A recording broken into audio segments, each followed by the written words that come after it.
Dean Ambrose heel turn in 2018 was destined to fail as soon as we did pull the trigger. And why?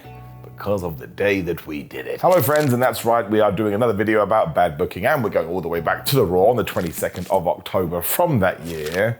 And you may remember this date, because I tell you, it was an absolute roller coaster. As most people remember, this was the evening when Roman Reigns came out and said, hey, my real name is Joe Anoa'i, I have leukemia, and I have to go away for a while. Now, not only was he the world champion at the time, but he was the biggest star in WWE, and we remember all the controversy around him. So when he came out and said this, tell you, nobody really knew what to do. It was terrifying. Now, the internet was filled with well-wishers, although some people had to go, I don't like the character, but, which is always absolutely ridiculous, and you don't need to say it, but at least it sent the message out there that every single wrestling fan just wanted Roman to return to the ring, and we could put all of this behind us. Whereas WWE had a different idea. Because to try and tie this in with the storyline, friends Seth Rollins and Dean Ambrose decided they would reunite for the evening as The Shield, and they would challenge for the Raw Tag Team Championships, which were held by Dolph Ziggler and Drew McIntyre. And given what those two people are doing now, that is a really weird team. Unbelievably, they were able to achieve this as well, so I guess that was kind of nice. They had paid a tribute to their buddy, and almost instantly, Dean dropped Seth Rollins with the Dirty D's. He absolutely whipped his ass when he exposed the concrete floor, and yep, he gave him another DDT into that thing, because I'm sure you figured out, in case you've never seen this before, Dean Ambrose had gone bad guy. Now, if we actually do go back to this era, Dean Ambrose turning heel wasn't the worst idea in the world, and in fact, many people had been calling for it because they felt the babyface Dean Ambrose had been run into the ground, because WWE always treated him like a goof. But nobody thought that we should do it after Roman had talked about his news, because that just felt totally gratuitous, especially because, and the article is still up on the website because I went and read it, at every single occasion, WWE kept tying this back into Roman Reigns and being like, oh, well, how would the big dog feel about this? I was like, well, I don't think he'd really give a shit right now. He has much bigger problems. So the big takeaway that everybody wanted to have was, oh, I'm doubly mad at him, given when he'd chosen to do this, as we sat and waited week after week for Dean to say these words out of his mouth. And instead, he would get a microphone and say, do you want to know why I decided to screw over Seth Rollins? I was like, yes, I really would like that. And he said, well, you don't deserve to know, so I'm not going to tell you. And he meant this because we're sat here like 6 years later, and he's never actually spoken about why. Now, of course, this was nothing to do with him, and it was the classic Vince McMahonism of, if I don't say anything for a while, maybe fans will forget. But we don't forget, we're like goldfish, and we're also massive nerds. And the real tipping point is when Dean actually had to talk about Roman's sickness and how this turned into what he had done. This is the most reciprocal thing ever, and I also want to point out once again, I know this didn't come from Jon Moxley's mouth, but he actually insinuated that the reason Roman Reigns had gotten sick is because of all the bad things he had done in The Shield. I remember watching this back in the day, and I had one of those fleeting thoughts, and I was like, I don't think this is why I watch sports entertainment. Maybe I should tune into something else. Backstage interviewers then even asked Ambrose, well, what if Roman heard that you said this? You may make him even worse. And it just fell down the well so quickly because I don't know who this was meant to be appealing to. I mean, blending reality and fiction is one thing, and it can do very well in wrestling, but this just felt so distasteful, especially because once again, most people were sat around going, well, I don't care about this. I just want to know that Joe Anoa'i is okay. Why have we decided to present the information like this? It also meant that this brand new Dean Ambrose character was just evolving into nothingness because he wasn't allowed to actually have a real reason about why he chose to do what he did. When somebody came up with the idea, well, what about if he goes from town to town and he's not a very happy camper because he's worried about getting a disease?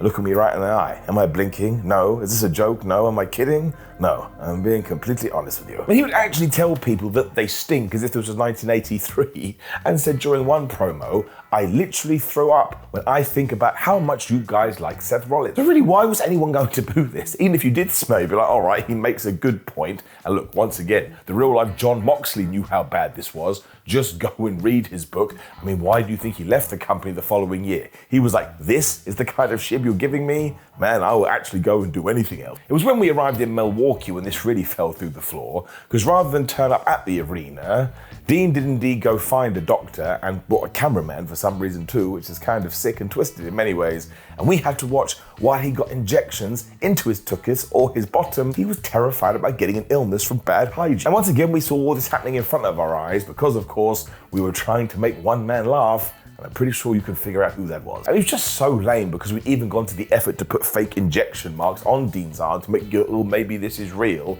And by the time he was shouting to this camera, oh man, I love taking a needle into the bottom, well, what else are we meant to do? I mean, even kids knew this was crap. Don't insult children. Just when we thought this couldn't get any more idiotic, we jumped to the next Raw in Texas. And Dean Ambrose came out with a bunch of security guards wearing gas masks. I remember this too. I was like, please, don't let him walk out with a gas mask as well. And I'm sure you can figure it out. He did do this because once again, even though he had been vaccinated, now he was trying to protect his nose and his lungs too. I mean, I guess if you are freaked out about this, you would do it. But again, this is meant to be wrestling. It just brings me back to this idea constantly about what fan was going to boo him. Well, they weren't booing him. Do you know what the crowd used to cheer when Dean Ambrose came out during this time? You sold out. And that's something else I don't understand. What did he sell out to? He just doesn't want to get the measles. It all led to the TLC pay-per-view where he actually did beat Seth Rollins for the Intercontinental Championship. But if you had watched the build to this, you'd never know that belt was on the line because it was completely forgotten about. And look, this is another reason why in 2024, Gunther having that amazing reign was so important because back in 2018, there's a pile of shit. At least we have some trivia when we get to the next week's Raw, because when Dean Ambrose did walk down the aisle with his goons once again, do you know who was under one of the masks? It was the future Powerhouse Hobbs. I mean, he wasn't Powerhouse Hobbs then. We give it a couple of years, he fired himself. No one cared about this though, because yes, we didn't know that it was him, but also something else happened here, and hidden under another one of these masks was Seth Rollins. Surprise, surprise, he beat up Dean Ambrose. Most people sat there watching going, man, I think we can end all this now. I'm not particularly enjoying it. Less than a month after this too, Dean actually lost the IC title to Bobby Lashley on Raw, which also featured Seth Rollins in a triple threat match. And in case you need it for your brain, yes, this is also when Bobby Lashley's big gimmick was he was going to show you his ass over and over again. So I just want to bring that point back up. In 2018, who the flub would take the IC title serious? But now Jon Moxley too, once again, has gone into detail about this over and over again, including how when he used to get these promos, the word pooper scooper would come up a lot, and he would have to go to the ends of the earth to try and get it out of there, because he once again knew only one person was going to find this funny, and it was going to completely destroy his credibility. Now, can you imagine being a wrestler in WWE, and you want to plan your match, you want to do a good job, you are more worried about the word pooper scooper? I mean, that is going to put you in a pretty bad mood. So the whole thing was pretty awful, and Seth Rollins was actually interviewed by Yahoo Sports a year later, and he talked about this, and he said, the way that affected Ambrose, that wasn't really his best look. No one wanted to see us fight each other. We'd been through that. It didn't feel very good. I was upset. He was clearly upset, and the people clearly wanted to see us be brothers. They wanted to see us come back together and be close. I mean, yeah, I guess that was one part of it, Seth, but there's all the other dumb stuff too. We didn't want to see any of that, because once again, it was absolute shit. I would actually go as far to say this was offensive too, because yes, we were dealing with a real life leukemia situation here, but thankfully we have moved on from this and then some. Because Roman Reigns these days is the tribal chief, and Dean Ambrose is smashing it in AEW as Jon Moxley. But honestly, sometimes people think, oh, I'm gonna go back and watch this stuff. Do not watch this angle. Do not watch this gimmick. Do not watch this storylines. It is 6 months of your life you will never get back. You'd actually be better off watching the floor. So do that with me now. I obviously have some floor down here. We can just stare at it, and then we can get to doing some of the other stuff down the line. Thank you for watching. I appreciate it. Also, please do like the video, share the video, and subscribe. Leave a comment below, because look, maybe you did like this Dean Ambrose angle, and you're allowed to. It's all horses for courses at the end of the day. Click the video on the screen, which will be me again, talking about other terrible, terrible wrestling booking ideas. And seriously, we'll be able to run this series of videos till the end of time. Maybe you have some suggestions you could put down there too. I appreciate you joining me. Don't watch bad wrestling. Goodbye.